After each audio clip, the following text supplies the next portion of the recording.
Kmin il-ġimgħa filgħodu għal-ħabta tal-5:20 trailer skidja u baqa' nieżel għal isfel minn Pjazza San George għal triq l-Arċisqof fil-Belt.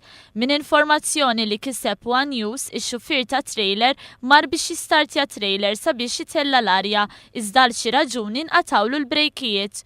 Konsegwenza tek it-trak mexa waħdu baqa' dieħel fil-barikati tal-ħadid li jdawru l-pjazza u waqaf jistrieħ mal-bini tal-faċċata fit-triq l-Arċisqof. Karozzi parkjati ġarbu xi ħsarat meta ntlaqtu mit-trailer. B'xorti tajba ħadd ma weġġa f'dan l-inċident għalkemm seta' kellu konsegwenzi iżjed serji. L-investigazzjonijiet tal-Pulizija dwar dan il-każ għadhom għaddejjin u kienet appuntata wkoll inkjesta maġisterjali.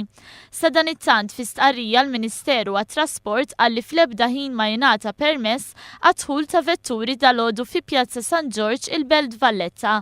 Jingħad li l-istess trailer kien ipparkjat fi triq Repubblika u kien qed jintuża l xi xogħol fl-istess triq relatat mal-armar għal festi tal-miliet.